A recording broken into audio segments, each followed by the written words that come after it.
അസ്സലാമു അലൈക്കും വറഹ്മത്തുള്ളാഹി വബറകാതുഹു. നഹ്മദുഹു വനുസല്ലി അലാ റസൂലിഹിൽ കരീം. അമ്മാ ബഅദ്. ഖാജ മുഈനുദ്ദീൻ ചിശ്തി റളിയല്ലാഹു അൻഹുവിനെ പരാജയപ്പെടുത്താനുള്ള ശ്രമങ്ങളെല്ലാം വിഫലമായി തീർന്നിരിക്കുന്നു. ഇനി എന്താണ് മാർഗം? ഇക്കാര്യം ആലോചിക്കാൻ വേണ്ടി പൃഥ്വിരാജൻ തന്റെ മന്ത്രിമാരുടെയും ഉന്നത ഉദ്യോഗസ്ഥരുടെയും ഒരു യോഗം വിളിച്ചു ചേർത്തു. ഖാജ തങ്ങളെയും സംഘത്തെയും പരാജയപ്പെടുത്താനുള്ള പോംവഴികളെക്കുറിച്ച് അവർ ഗാഢമായി ചിന്തിച്ചു.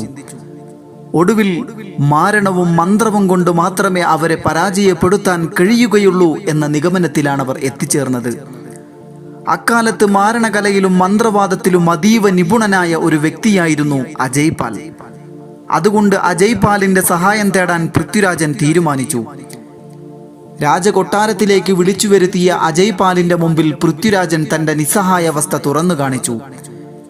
വിദേശ ഫക്കീറിനെയും സംഘത്തെയും മാരണശക്തി ഉപയോഗിച്ച് പുറത്താക്കി അനാസാഗർ കുളവും പരിസരവും പരിശുദ്ധമാക്കി തരണമെന്ന് പൃഥ്വിരാജൻ അഭ്യർത്ഥിക്കുകയും ചെയ്തു.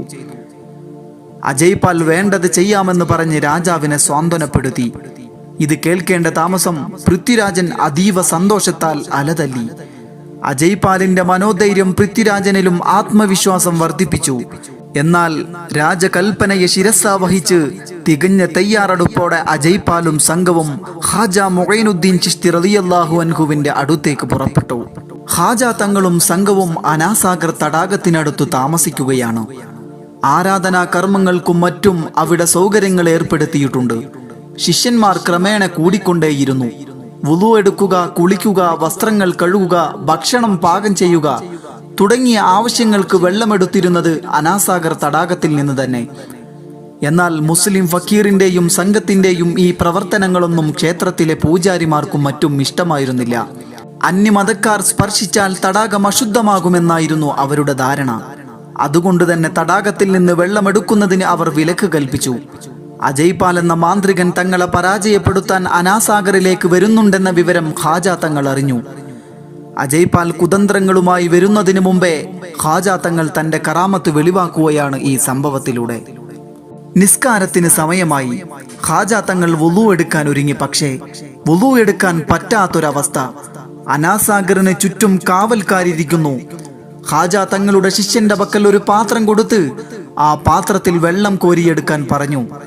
ചുറ്റും കാവൽക്കാർ നോക്കിയിരിക്കെ എങ്ങനെ വെള്ളം കോരിയെടുക്കും? എങ്കിലും വളരെ സൂത്രത്തിൽ ശിഷ്യം വെള്ളം കോരിയെടുത്തു ആ കപ്പിൽ. ഖാജ റളിയല്ലാഹു അൻഹുവിന്റെ കൽപ്പനയനുസരിച്ച് ആ പാത്രത്തിൽ വെള്ളം കോരിയെടുത്തപ്പോഴേക്കും തടാകത്തിലെ വെള്ളം മുഴുവനും വറ്റിപ്പോയി. ഈ സംഭവം നേരിൽ കണ്ട കാവൽക്കാരെല്ലാം സ്തബ്ധരായിപ്പോയി. ഉടനെ ഖാജ തങ്ങൾ ആ പാത്രത്തിൽ നിന്ന് വുളു എടുത്ത് 2 റക്അത്ത് നിസ്കരിച്ചതിന് ശേഷം തന്റെ ശിഷ്യന്മാരോട് കുളത്തിനരികെ ഒരു സ്ഥലത്ത് സമ്മേളിക്കാൻ നിർദ്ദേശിച്ചു. ശിഷ്യന്മാരെല്ലാം നിശ്ചിത സ്ഥലത്ത് ഒത്തുകൂടി. എല്ലാവരെയും ഉൾപ്പെടുത്തിക്കൊണ്ട് ഖാജ തങ്ങൾ ചുറ്റും ഒരു വൃത്തം വരച്ചു. എന്നിട്ട് ഖാജ മുഈനുദ്ദീൻ ചിശ്തി റളിയല്ലാഹു അൻഹു പറഞ്ഞു, അള്ളാഹുവിന്റെ സഹായത്താൽ തീർച്ചയായും നാം രക്ഷപ്പെടും. ശത്രുക്കളുടെ കുതന്ത്രങ്ങളൊന്നും നമ്മെ ബാധിക്കുകയില്ല. അധികം താമസിച്ചില്ല. പ്രശസ്ത മാന്ത്രികനായ അജയ്പാൽ വലിയ ജനക്കൂട്ടത്തോടൊപ്പം അത്യാഹ്ലാദപൂർവം അനാസാഗർ തീരത്തേക്ക് കുതിക്കുന്നു. അപ്പോഴാണ് തടാകം വറ്റിവരേണ്ട വാർത്ത അദ്ദേഹം അറിയുന്നത്. അനാസാഗർ തടാകം മാത്രമല്ല വറ്റിവരേണ്ടത്, പരിസരത്തെ കിണറുകളെല്ലാം വറ്റിയിരിക്കുന്നു. ഈ അത്ഭുത വാർത്ത കേട്ട് മറ്റു പലരുമെന്ന പോലെ അജയ്പാലും ഞെട്ടിയിരിക്കുന്നു. എന്നാൽ അവന്റെ അഹങ്കാരവും ധിക്കാരവും വർദ്ധിച്ചുകൊണ്ടേയിരുന്നു. തന്നെ കവച്ചുവെക്കാൻ കഴിവുള്ള ഒരു മാന്ത്രികനുണ്ടെന്നോ? അതൊന്നു കാണുക തന്നെ വേണം. അജയ്പാലുടനെ ഖാജ മുഈനുദ്ദീൻ ചിശ്തി റളിയല്ലാഹു അൻഹുവും ശിഷ്യന്മാരും ഇരിക്കുന്ന സ്ഥലത്തേക്ക് ചെന്നു. ഖാജ തങ്ങൾ വരച്ച വൃത്തത്തിനുള്ളിലേക്ക് കടക്കാൻ വളരെ ശ്രമിച്ചു നോക്കിയെങ്കിലും സാധിച്ചില്ല. ജനങ്ങളാകെ വിഭ്രാന്തിയിലാണ്.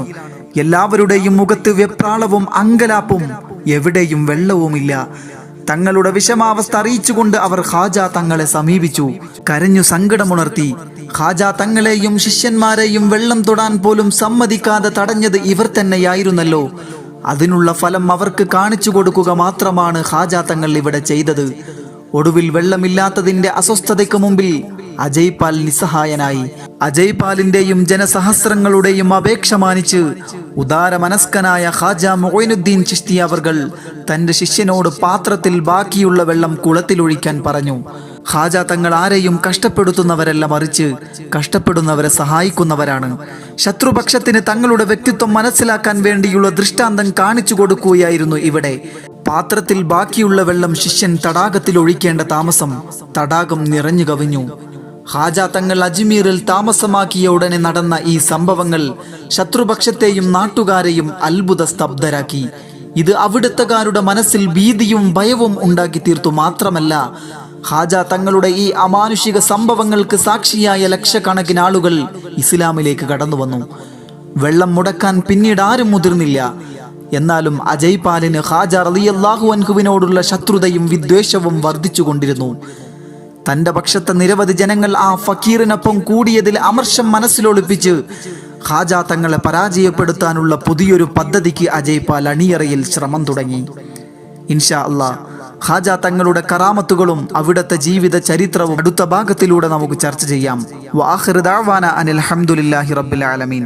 അസ്സലാമു അലൈക്കും വറഹ്മത്തുള്ളാഹി വബറകാതുഹു.